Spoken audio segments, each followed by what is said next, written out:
Hello viewers, আসসালামু আলাইকুম। সকলকে all job news and education চ্যানেলে স্বাগত জানাই। চলে আসলাম নতুন একটি ভিডিও নিয়ে। ভিডিও শুরুর প্রথমে বলে রাখি, যারা আমার চ্যানেলে নতুন দয়া করে আমার চ্যানেলটি সাবস্ক্রাইব করে দিতে ভুলবেন না। আজকে ভিডিওর বিষয় হচ্ছে এসএসসি পরীক্ষার্থীদের নিয়ে। তোমরা ইতিমধ্যে জেনেছো যে তোমাদের পরীক্ষার রুটিন পাবলিশ করা হয়েছে। তোমাদের পরীক্ষা হচ্ছে 21 তারিখে। তো তোমরা অনেকেই ভয়ের ভিতরে আছো যে পরীক্ষা কি আদৌ কঠিন হবে কিনা। তো দেখো, তোমাদেরকে ভয় দিয়ে তো আর লাভ নাই। যারা পড়াশোনা করেছো তারা কোনো চিন্তাই করো না। কারণ হচ্ছে তোমাদের কোনো ভয়ের কারণই নেই। কারণ হচ্ছে তুমি যদি পারো, তোমার খাতায় তুমি লিখবে। তোমার সামনে 100 জন থাকলেও তোমার কোনো চিন্তা নেই।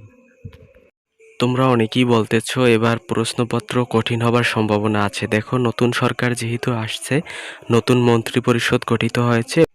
তোমরা সকলে যতটুকু জানো, শিক্ষামন্ত্রী কিন্তু অনেক কঠোর লোক। যে এর আগে নাকি অনেক পরীক্ষা হার্ড হয়েছে। বিষয়টা কি আসলে হার্ড হচ্ছে এবং ইজি হচ্ছে তোমাদের কাছেই। দেখো, প্রশ্নপত্র স্ট্যান্ডার্ড লেভেলের থাকবে, কিন্তু একটা কথা মাথায় রেখো, এবার তোমরা নকল করতে পারবা না।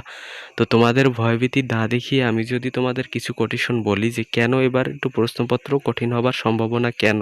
দেখো, এখানে আমি পয়েন্ট আকারে বলতে পারি। প্রশ্নের ধরনের পরিবর্তন, 2026 সালে কিছু বিষয়ে বাংলা, আইসিটি এবং ফিনান্স প্রশ্নের কাঠামো ও মানবন্টন পরিবর্তন করা হয়েছে বা নম্বর বন্টন পরিবর্তন করা হয়েছে।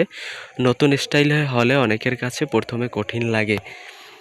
এবং 2 নম্বর হচ্ছে নকল বন্ধে কঠোর ব্যবস্থা। সরকার নকলমুক্ত পরীক্ষা নিতে কড়া নজরদারি করছে। আগে যারা সহজে পাস করতো, এখন তাদের কাছে এখন কঠিন মনে হবে।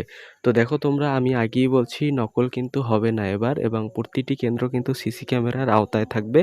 এবং মন্ত্রী কিন্তু প্রত্যেকটা বুথই পরীক্ষার আগে তোমার পরিদর্শন করবে।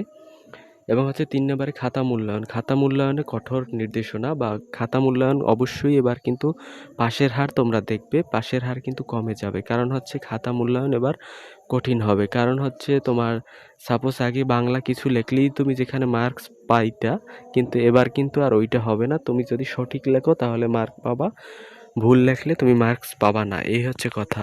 তো দেখো, আসল সত্যটা কি, পরীক্ষা কি আদৌ কঠিন হবে? বিষয়টা অফিসিয়ালি তারা কোনো ওইভাবে ঘোষণা দেয় নাই যে এটা কোনো অফিসিয়াল ঘোষণা না। এটা হচ্ছে আমাদের প্রচলিত সকলের মুখে মুখে কথা যে পরীক্ষা কঠিন হবে।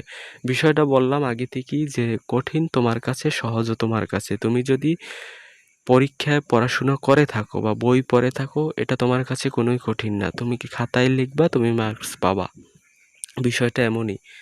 তো এখন হচ্ছে দেখো, অবশ্যই তোমাদের ভালোভাবে প্রস্তুতি নিতে হবে এবং তোমাদের জন্য পরামর্শ হচ্ছে শুধু যদি তোমরা সাজেশন পড়ো তাহলে চলবে না। অবশ্যই তোমার টপিক ওয়াইজ কনসেপ্ট ক্লিয়ার থাকতে হবে।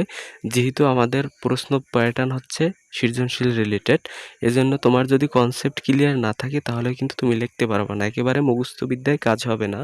অবশ্যই তোমার টপিক ওয়াইজ কনসেপ্ট ক্লিয়ার থাকতে হবে এবং আগের বোর্ড প্রশ্ন অবশ্যই সলভ করতে হবে যাতে তোমার প্র্যাকটিস করো। যেমন হচ্ছে অঙ্ক এবং বিজ্ঞানের ব্যাপারে, আইসিটি এর ব্যাপারে। আইসিটি যদিও তোমাদের শুধুমাত্র হচ্ছে এমসিকিউ।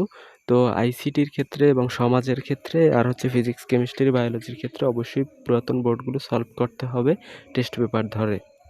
তো তোমাদের প্রতি আমার অনুরোধ হচ্ছে, তোমাদের ভয়ের কিছু নাই। তোমরা অবশ্যই সাহস নিয়ে হলে চলে যাবা এবং প্রতিটি প্রশ্ন বুঝে উত্তর করার চেষ্টা করবা। আশা করি তাহলে নির্ভুলভাবে উত্তরগুলো দিতে পারবা।